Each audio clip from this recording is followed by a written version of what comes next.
Welcome to 2 hours, no traffic, the Super Bowl special. This is a Philadelphia, New York sports podcast, but today it's all about Philadelphia. I'm your host, Ben Harris, joined as always by my co-host, Philly Brenden. We have a very special guest today, Russ Joy. Philly Brenden, I'll let you take it away right now. Yeah, I get to drive the bus this week because we're the last one standing. And if you've been a fan of the pod for quite a while, we've had Russ on before, and I couldn't think of a better reason to bring him back than this championship run we've been on, the fact the Eagles are back in the Super Bowl. And I guess that's the first thing I wanted to talk about is if you're being honest with yourself, when you're watching in 2017, when you're out on the streets right after they win, climbing telephone poles, did any part of you think, well, we'll be back in a couple of years? Or was it, this may never happen again, I'm going hog wild that night? Oh, I had no belief that team was going to be capable of making it back. And by the way, we were right. Anybody who had that thought was right, because within a couple of years, the coach was out, the quarterback was lit on fire and sent out. There was a lot of turnover on this roster. I have to say, if there's one thing that I will 100% admit being maybe not wrong on, but probably being the catalyst. I'll consider myself the catalyst. I was very critical of Howie Roseman for quite some time. I was critical of Howie Roseman's drafting, about his inability to identify a stud wide receiver if it smacked him in the face. Always credit him for winning trades. But man, there were some brutal drafts, some brutal choices. But this guy, got to give him credit. He was somehow able to absolutely fleece multiple GMs this offseason alone, fill holes that I don't think anybody thought he was going to be able to fill so close to the start of the season. And I mean, the team is poised right now to actually go on one of those runs. I mean, no matter what happens on Sunday, and I think they're going to win, but no matter what happens on Sunday, you can walk away from this and say, I think this team is in a better position to have a 5-year window than the 2017 team ever did. Now, I think even if you were the most optimistic about that 2017 team, you probably didn't see a 5-year window. The whole thing had to hinge on, can Carson Wentz do what Nick Foles did? And I think a lot of people, if they were honest with themselves, there was a little bit of that doubt creeping in. So that honestly is where I'm at. And I think that's where I was in 2017. It was a great moment, really excited, was down there for the parade, but you have to live in the moment on that kind of thing and not really think about, where are we going to be at in 5 to 7 years? But here we are, a few days before the game, and I'm already going, 5 years from now, we're going to be fine, guys. Everything's great. That's the thing. I mean, we got young, which Eagles teams for as long as I can remember, we were never that young team that you could look forward. We know we're going to have Devontae. We know Hurts is going to be here. Whichever running back stays, I'm happy with. We haven't had that luxury in a long, long time. And it was interesting because I felt the same way you did. I thought Howie was the worst at the draft. I never went into a draft confident. And they had a great graphic the NFL Network put up, where it was how the Chiefs built their roster and how we did. And we have one starter who is not a homegrown Eagle. It's obviously A.J. Brown. Yep. I didn't realize, we had all this homegrown talent that, I'm trashing Howie for the draft, and he drafted a Super Bowl roster, which probably the best O-line in football, one of the best D-lines in football. The defense gets a little bit different, but offensively, it's all homegrown, which I guess I just didn't see it happening as it happened, or I don't know where that came from. But you're speaking about homegrown, and what you have in your hand right there is homegrown for me. That's where I grew up. The beautiful Yingling lager that comes in the green bottle, and there's nothing quite like being out on a summer day and realizing that the beer that's been in your fridge for 2 months has gotten skunked or showed up to your house skunked in the first place, but you power through it anyway because you support the local brand. So well done by you. Oh, I can spot a Yingling from a mile away. If there's a bar that has, and I always know I'm not close to home when I ask for a lager and they ask me which one. Yeah, it's gross. PA, Can't say that. Lager violation. Yeah. Yingling, if you guys are listening right now and want to sponsor the pod, I know we're all for it. They do a mean tour. It's a free tour, a couple beers. I love a good Yingling keg, like at a grad party a few years ago. Oh, delicious.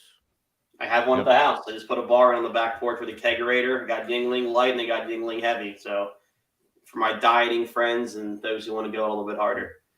But It's well we were done. talking about all Howie's drafts, which were awesome. This offseason absolutely fleeced the Saints again. I don't know why they picked the phone up anymore. Giants let Bradbury out the door for next to nothing. Sorry about that one, Spence.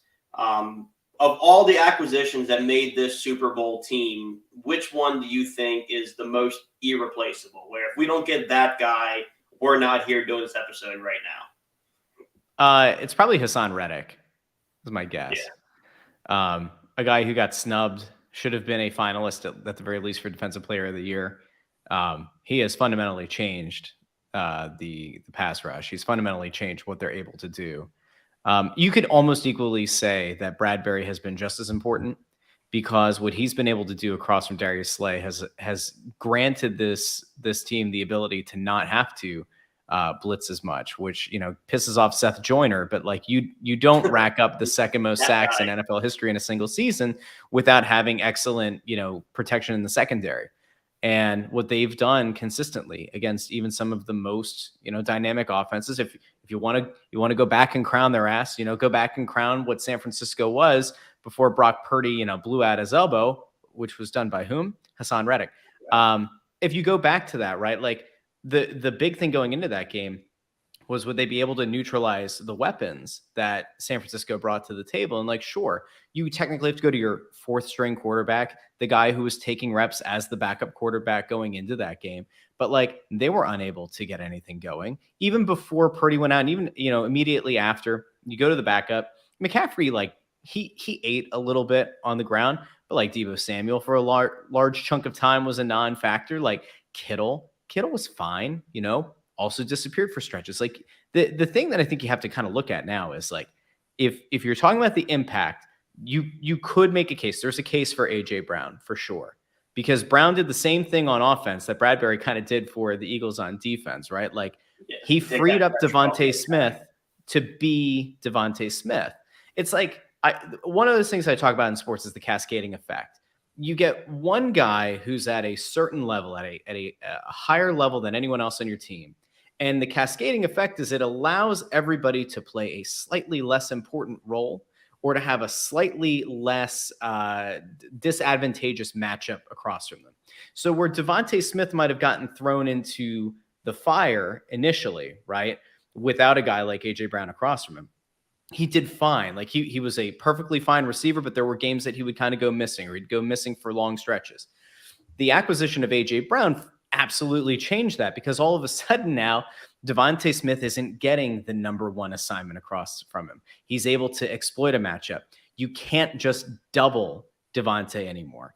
And what that allows is not only for those two to eat on the outside, it also opens up Quez. It opens up, coming out of the backfield for Miles Sanders. It obviously opens up underneath for Goddard. Like there are just so many things that like it is hard. I know that like the question was which one guy, but like those three, and plus Gardner Johnson as a safety, this is why the whole thing is so crazy. Like, think about it. Those are four guys. We named four guys that Howie went out and got this offseason, and they're four of the most important players on the team. That doesn't happen. That isn't supposed to happen in this NFL. And yet Howie somehow made it happen. And you're right. Remember the last time that it did? I mean, there was the 04 run, right, where they went out and they got T.O., they got Javon Curse. But like, the thing is, Javon Curse, who I loved in the moment, right, the freak. The freak didn't exactly live up to the mantra, right? Like he was good, but like Reddick, I think, has not only met expectations, I think he's exceeded them in virtually every way. T.O. was amazing. T.O. was T.O. I'm always going to be team T.O. Donovan McNabb can go pound sand, but like AJ Brown is like the most T.O. receiver we've had since T.O. And there's that, I feel like it's kind of like what maybe like our parents' generation feels about like, oh man, like think back to the Buddy Ryan defense. You remember that guy? I remember that Who, guy. by the way, Buddy Ryan, massively overrated, but nevertheless. Jimmy No Shoes out there. He played for Buddy. He played hard. He was an undrafted kid. He used to play at Chester County Community College. Like there's that. Yeah. And then like you look at it and you're just like, this team, when you think of a throwback player, AJ now is like somehow this throwback to TO, as if it was like this bygone era. It's really not, but it just shows you like these kind of guys are freak athletes. This ability to just do whatever the hell you want at any time, break any tackle you want, beat a guy over the top whenever you want. Like that doesn't grow on trees. How he somehow got it done. Still don't get it, guys. I don't know if I'll ever understand it, except to say maybe we live in a simulation and we just happen to land on the correct timeline where we got to experience this one nice moment. I don't know. These two nice moments. But not all this is going to be game analytics because it's just too fun to do a whole thing of that. But I did have one that I really wanted to hear your take on. And it's the most important matchup, or the matchup you're most looking forward to watching as like a football fan for this game. Like for me, I know it's CJ Gardner-Johnson and Travis Kelce. Because I think he's our best bet. If you're going to shut down Travis Kelce, it's him. But do you have two guys who you're looking forward to, like, all right, our best against your best, kind of going at it? Yeah, I mean, I agree with you, and I think that's probably the matchup. But I want to see what happens when Travis Kelce gets caught on an island against Hassan Reddick. Like, I want to know, is Kansas City going to make the same mistake in leaving a tight end to try to block Hassan Reddick? I just need to know. I don't think they're going to. I think you have to be an idiot at this point to think that that's going to work. Or you have to be Shanahan. Maybe they're the same thing. But I think that the Kittle matchup is huge because if you're able to control Kelce, sorry, not Kittle. If you're able to control Kelce, that changes everything. Like that fundamentally changes what Kansas City is going to be able to do on offense. I am interested to see what Patrick Mahomes looks like. I fully expect a fully healthy looking Patrick Mahomes in this game. They were saying that he was practicing at almost 100% today. Let's be honest. We know that they're going to shoot him up with whatever they need to for him to play pain-free. So if anybody was hoping that, 2 weeks, and it was during the AFC Championship game, the announcers were talking about how, the 2-week layoff could be a problem because you're not going to be in game shape and like things can tighten up and then you go out west and all that nonsense. None of it's going to matter. Like he's going to look about as good as he's ever looked. So if you can shut down Kelce, I need to see what the game looks like because I think we're probably all confident that the secondary is going to hold and that defensive line is going to do everything they can to rip through and get Mahomes. On the other side of the ball, like I'm not sure. I don't know if there's one matchup I'm looking for. I think the biggest thing right now is I want to see who stands out in the backfield for the Eagles. Yeah. Because Gainwell, to me, every time he's in, is the big play guy. Boston Scott is your perfect, He's third sort of back. He's got a little bit of Sproles to him, right? I was thinking Darren Sproles. He's like the fun, gadgety sort of like Sproles guy. Gainwell, honestly, to me, almost reminds me of like Buckhalter a little bit, where like he's just enough of a change of pace back, and might not get the same accolades. I'm not comparing Westbrook and Sanders. They're not the same player. They're not, I don't think, even similar. But the Buckhalter thing stands, and I think that the Sproles thing stands. I just want to see what happens. Like I think that's going to be, if you can get things going, if this team can get if they can pound the ball early downs, get into short yardage situations in second and third down, they're going to eat and they are going to put up points. I have to be honest, guys. Like I could, at the risk of this coming back and like biting me in the ass, I could see this game getting to a point where the Eagles go up 2-3 scores. I really do. I don't think this is a down to the final play. This is not a Tom Brady throws up a Hail Mary to Gronk in the end zone and you have to hope and pray that like Al Michaels, doesn't just like fall asleep during the call. That's where I'm at. Super Bowl. Yeah, it was. Like you're going to get us put on freezing cold takes if this goes sideways. Like yeah, we're it's now fine. in the bullseye of all of Kansas City. They just put down their ribs to yell at us. It's totally fine. I hope they don't choke on the bones, because that's not good for anybody. I think it'll be fine. Listen, if nothing else, it should be an entertaining game. The last thing I want to have happen, and I'm serious about this, I don't like blowout games. Like the NFC Championship game was fine. It was like fun for a bit, and it's like, all right, well, we kind of know where this is going. Like, awesome. I was at that game. in 2018 when they blew out Minnesota, and it was a lot of fun because we've been drinking. I went for free. It was great.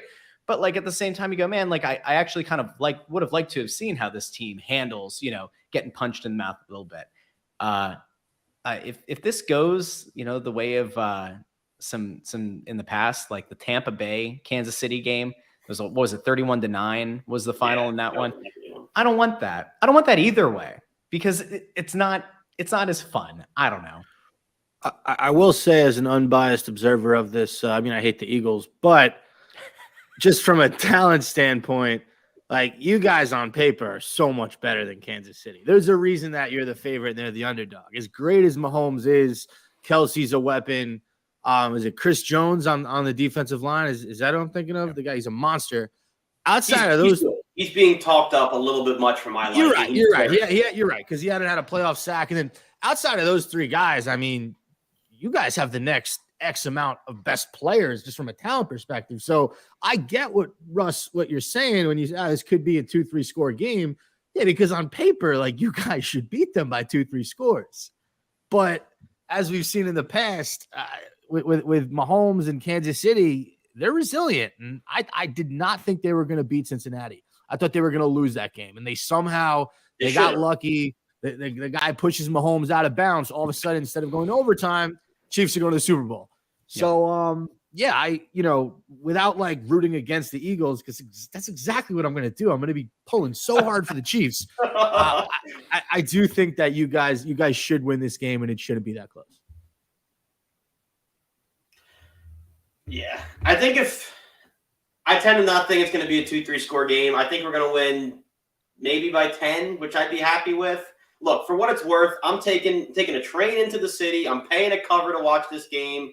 Like, I'm going through a lot of hoops. I'm going to need an entertaining football game here. I did the same thing for the championship game, and it was great. But the third and fourth quarter, it's like, I'm here. I'm already committed. This game is – I don't know about you. I was bored to shit by the fourth quarter. Yeah. Like, it was well over. I need this. What was more boring, the Giants game or the Niners game? Niners game for sure, because we weren't getting their best the whole second, third, fourth. At least you guys, and it's fun to beat up on you because like we get to have this discourse. Niners fans can't take it. I forgot that's right. The Eagles played the Giants. I didn't even remember. Yeah, you remember that? It was a while ago. It feels like 5 years ago. It didn't last long. That's why. Smart guy Brenden, a 10-point game is a 2-score game. I guess that's true. 2-touchdown game. There you go. Or a touchdown, a 2-point conversion, and a safety.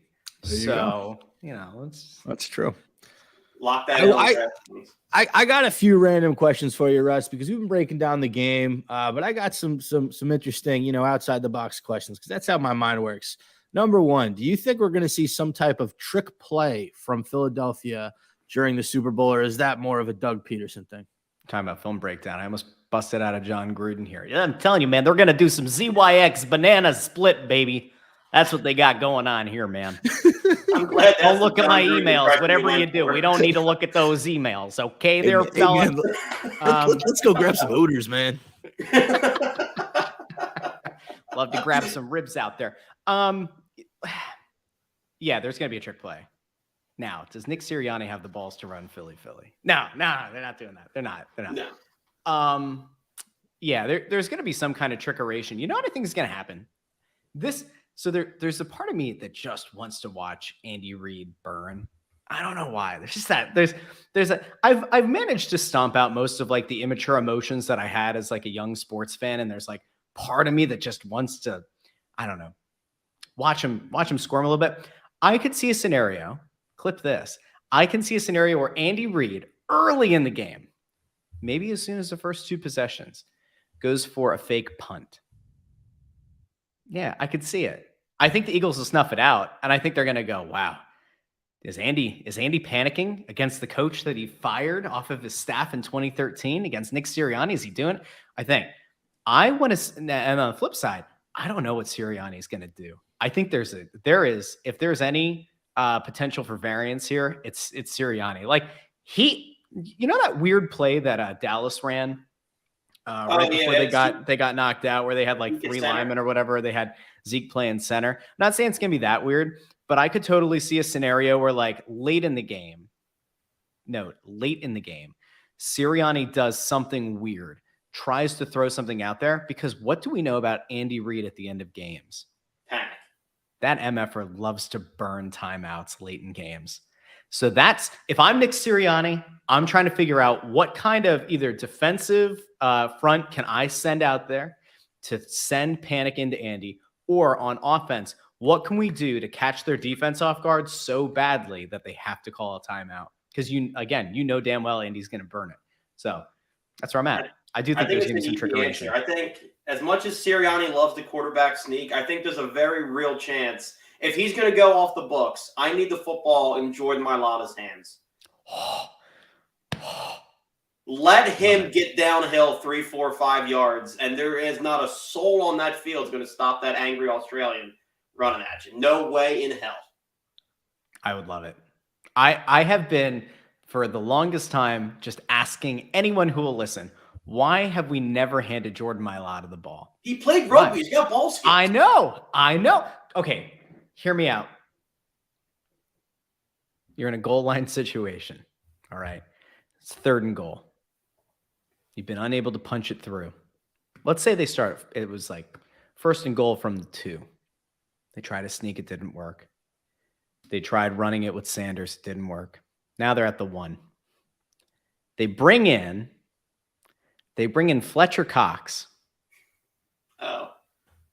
To stand on the offensive line, right? They're going to report him. He's going to be an offensive lineman for the play. They put Jordan Mailata. They split him out like he's going to be a tight end. Then you go, what the hell is happening? And then he motions back. You give him the ball. I want to see Jordan Mailata fly. I don't want to see him bury through, because if Jordan Mailata runs into that line, somebody's Achilles is getting blown. All right. I want to see that big, beautiful man fly up over the line. I want to see him spike that ball, and I want to hear him sing all the way back to the huddle. I don't care what he's singing. Mic the man up. I want him to go into concert. Let those golden pipes flex him, baby. Like, let's go. I would love. Let's get Jordan Mailata the ball. 100%. Love the play call. Give me Jordan Davis on the line outside of Fletch. I just need as many units as possible. It is surprising to me. Like, I don't know if you guys are ever like this, but it's always so surprising to me that in like do or die goal line sets, you don't see teams throw out like even their best defensive linemen just to be a big body. Yeah. Just to try to absorb the contact of the guys coming over top. I don't know. Maybe I'm an idiot, but who knows? Mailata, give him the ball. One rush. That's all I'm asking. I can see it now. It's the post-game press conference. They're interviewing Sirianni. They're going, where'd you get the idea for that, game-winning touchdown? He goes, well, a few days before the Super Bowl, I was listening to 2 hours, no traffic, and this guy, Russ Joy, he just verbally vomited, and it came out, and I thought, I'm going to use that. That's right. It's going to happen. Watch. So how are you watching the game, Russ? What's your game plan? Without mentioning names and locations, just generalize it. I'm coming to your backyard bar. I'm going to set up with the Yingling Light keg. Now, we actually just redid our basement. So I'm actually coming to you from the Tasty Cake Studio. Now, coming to you from my basement office now, which I haven't hung anything up, so there's probably some echo, and I apologize. But in the main part of the basement, this is the first time ever that I went and did what I wanted to do. And my wife is always supportive, so this is not shading her for previous choices. Typically, I look at TVs, and historically, whenever I win fantasy football, I use the money to buy a new TV, which is fine because it's usually like $200 or like $400, whatever. This year, we decided we have to redo this. Our 4th child was born like in January, so we had to kind of figure out who's going where. And it's like, well, daddy loses his office, so daddy needs an office in the basement. It's fine. It's great. But I was like, you know what? We're going to do this basement right. So I went and got a 77-inch OLED TV. And when I went to Best Buy, and I'm going to shout out Best Buy here. All right, future sponsor of the podcast. I went to Best Buy. I'm looking at TVs with 1 or 2 of my kids who are also small and, pretty much ADD, like all around looking at these TVs, right? This guy comes up to me and he's like, look, if you're going to get a TV, you got to get the sound bar. I'm like, you're totally right. I do need the sound bar. Tell me what you got. And he's like, all right, you got these and this and this and this, but Sonos has the best sound bar, sound system, wireless, all that. He's like, I can come out to your house and do a consultation. We can map it up on the wall of what the screen size will look like. We'll map out like where the speakers go and you can make a decision. Guy comes out, map it out. Pow, pow, pow. Looks great. Tell you what, guys, it's amazing. I mean, the concept of like paying absurd amounts of money to go to a playoff game when I could watch it in 4K. That's right, 4K, because the game is on Fox, where they're smart enough to use 4K for big games. Please take notes, CBS, NBC, okay? 4K. It's going to be running on that bad boy. I'm even going to plug the Ethernet wire into the TV to make sure we've got no buffering issues. We're going YouTube TV 4K. We're going full-on surround sound. That is going to be chef's kiss. I am so excited to let this TV flex and do its thing. I'm over the moon. Spence, I know what your next question is going to be, so I'm going to kick it to you for our food segment. Oh, yeah, Russ. I mean, what are you eating for the biggest game of the year? What am I not eating? We have a couple of friends coming over. I think they're hitting up Sterling Pig in media. They're supposed to be bringing this like a big platter. Apparently it has ribs. It's got wings. It's got pulled pork and brisket. Like they're bringing this thing over, right? So we're going to supplement. I think we're probably going to go to Corporalese and get some tomato pie. Yep. We're going to definitely make some buff chick dip. How do you have a Super Bowl party without buff chick dip? You can't. And I don't know. There might be something else. I'm not sure yet, to be honest. I mean, it's a lot of food. We're not having that. I mean, it's those two that are coming over. We've got our 4 kids. I think it's going to be fine. I think we're going to have enough food. Worst comes to worst, I'll make some smash burgers outside on the Blackstone. We'll see. But I'll have everything at the ready. So I think we're in good shape. I think we're good on food. The only thing you're missing is I got to hear some cheesesteak egg rolls. No parties complete without some cheesesteak egg rolls. You know, while I will say that I respect the cheesesteak egg rolls, I don't know if they're a necessity in this one. Ooh. Get them in a I mean, no disrespect. What are you drinking for the Super Bowl? Water. Lots of water. No booze? I'm a water guy right here. Oh, man. I will have a few beers for me, I think. I have Flight in the fridge. Nice. You have to have Flight, fantastic light beer. Again, Yingling going to sponsor the show, as well as Best Buy. We've established this already. There'll be Flight in the fridge. I'll probably get some Down East cider. I think I have Twisted Tea in there. I think the only reason I have Twisted Tea is because in the summer we did a Crossing Broad meetup down in Ocean City. The maestro Kyle Scott had everybody down there to his like beach house, and we took all kinds of like hard teas out on the beach. So we had Twisted Tea, we had the Cape May Wawa Shore Tea. There was like bring that back, by the way. There was the Hoop Tea. There was like another tea. There was like some micro brew in somewhere near Philly that did another tea. Kyle Pagan like did the video where they're like 6 hard teas. I don't know. It was all that stuff. So we've got that in the fridge. I think I have one more shore tea. We've got the Cape May hard lemonade is also in the fridge. Whether that went flat or not, I don't know, but I'll still drink it. So we have a variety.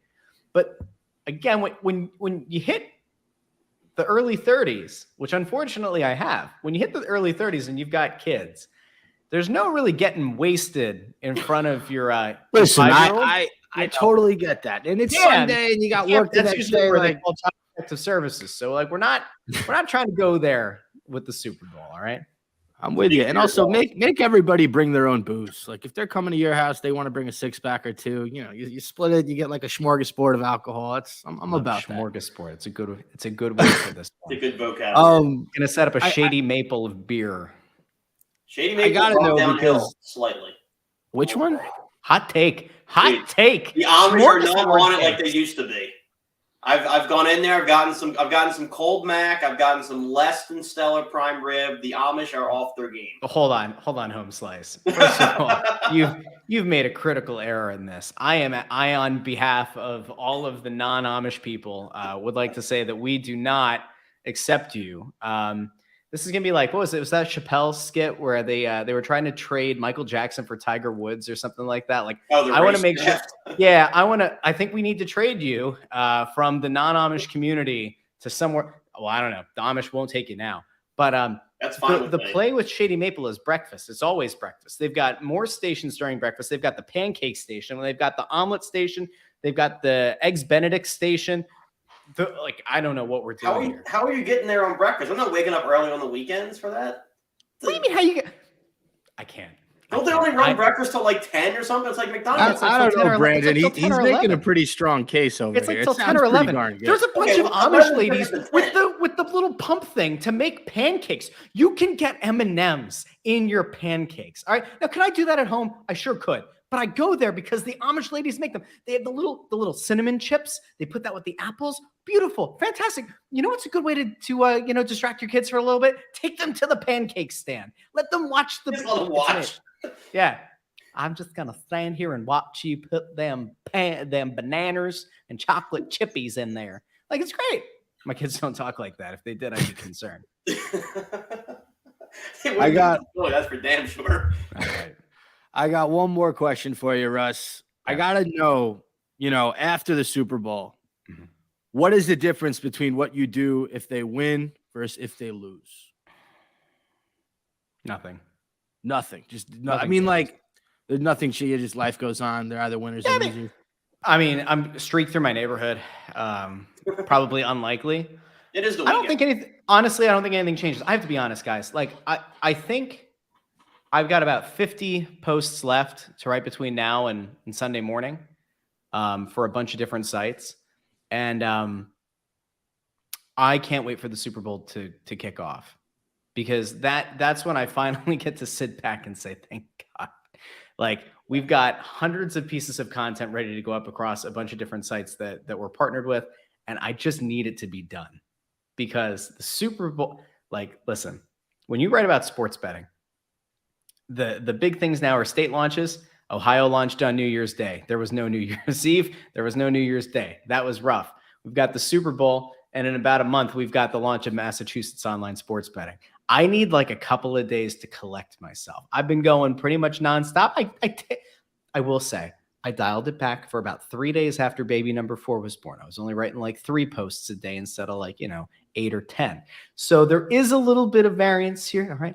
But once the Super Bowl is over, the only thing that will change for me is, do I get to go to a parade or not? And I want to go to the parade. I want to be there. I already put in my PTO. I'm all about it. I want to go down. I want to get to celebrate with all of those wonderful people in Philly that just want to have a nice time. That's where I'm at. I love that sense of community. It was I will say, going down. I don't know if you guys went to the parade in 18. But I went to the parade and I went to the celebration, if you want to call it that, immediately after they won. Okay. 2 of the best nights of my life.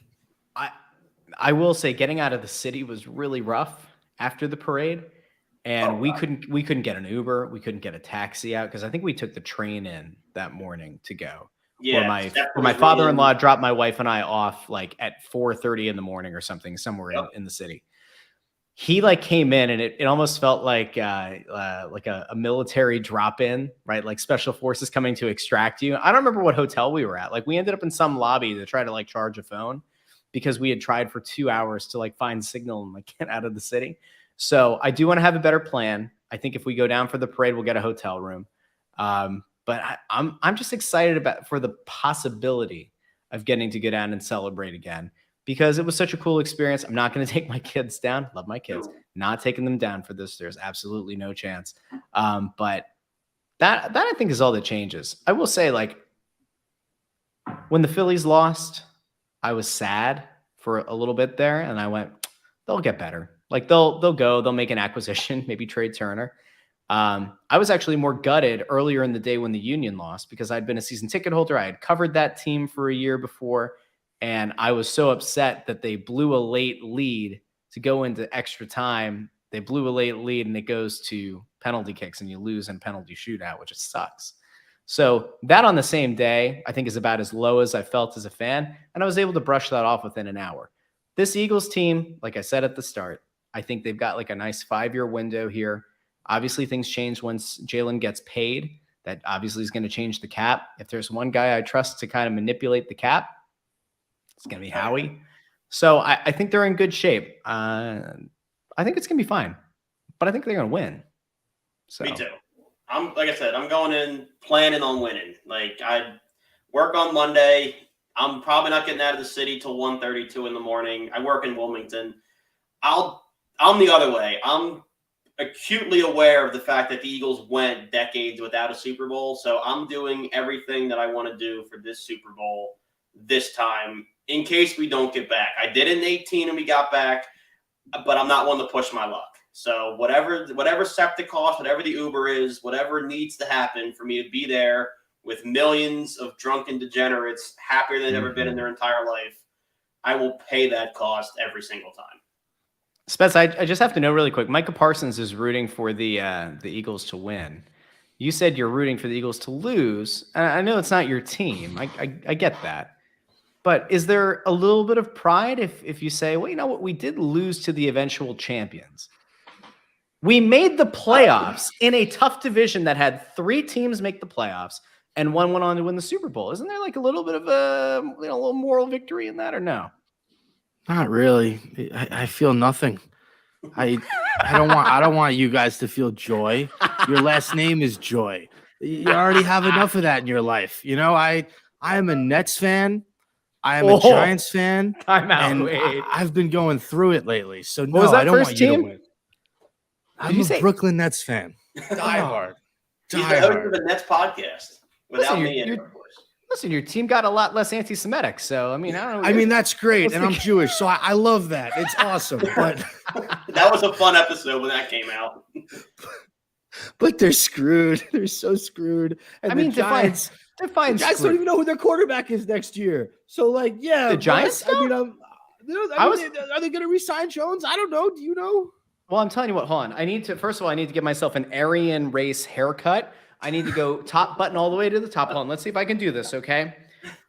Guys, my name is Chris Sims, and I have to say, I don't understand why I think Jalen Hurts is a good quarterback. Daniel Jones can do everything that Jalen Hurts can do and better, and that is the truth. That guy, by the way, being able to collect a paycheck. Listen.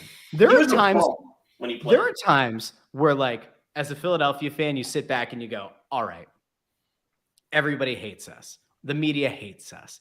The announcers hate us. And then I sit back and go, that's not true. It's just you get sensitive. Philly fans are very sensitive. There is something wrong with Chris Sims. Like, I don't know if Jalen Hurts at some point in life, like Chris Sims was dating a girl who like fell in love with Jalen Hurts and like obsessed over Jalen Hurts. But like there's some kind of weird jaded lover kind of nonsense going on with Chris Sims. Like the guy just can't keep his foot out of his mouth. He had that interview with John Clark, I think today or yesterday. Like he went on and said like being the quarterback of the Eagles is one of the easiest jobs. Tell that to Gardner Minshew. Can we go back to that for a second? Or you know what would happen? Chris Sims would make the excuse. Lane Johnson wasn't playing right tackle, which is fair. Like there is some validity to that. But the wheels fell off in a big way. All right. So let's not act like there's no skill required here. So Chris Sims. There are 3 quarterbacks that I want my kids to watch film of when they're growing up if they want to play quarterback. Chris Sims, Dan Orlovsky, and Trent Dilfer. Those 3 guys are just the best. So good. So good at their jobs. Yeah, Trent Dilfer is at what? He's like Tom Brady, Peyton Manning, Aaron Rodgers. They don't impress me. No one goes over the middle. Somebody beautifully clipped one of him, wide open deep ball. Nobody within 10 yards throws it clean out of bounds. And it was just poetic justice at its finest. Trent Dilfer for the longest time was the guy when you would like sit back and you'd look for the case study and how do you have a game manager as a quarterback somehow win the Super Bowl? It was Trent Dilfer. That guy should never say anything critical about any decent or, like slightly above mediocre quarterback in this league. Orlovsky has a ton of enthusiasm. I'm not exactly sold on him as an analyst. And Sims, my favorite thing that's come out of any of this is when Chris Sims freaked out on one of his shows. Like, I don't know how many podcasts he's on. It wasn't the Florio one. It was the other one. Yeah. He's like, the hell with the SportsCenter Instagram or SportsCenter TikTok. Have me on SportsCenter. We can talk about it. No, Chris, no. they're not going to have you on Sports Center. You know why? Because they know you suck at your job. First of all, you look like, again, kind of a little Aryan there, Chris. A little too buttoned up, if you will. Too much of a little nepotism hire. The only reason Chris Sims has a job in the media is because his dad's name. That's it. Right. You can And make he the has no argument. The only spleen. reason you can make the argument that the only reason that he was in the NFL was because his dad was a quarterback. I mean, my favorite thing, because we had Gruden a little earlier in the show, is that clip. I don't know if you guys saw it. It was doing the rounds this past week of John Gruden hating the hell out of Chris Sims in training camp with the Bucks, where he's like, go out there, run, Z79YXB's banana split. And Chris Sims goes, okay, guys, we're gonna run 7 Barracuda 79 ZYX banana split 7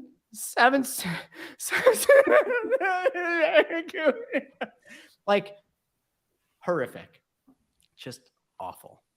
Whose commentary annoys you more, Dan Saleo or Chris Sims?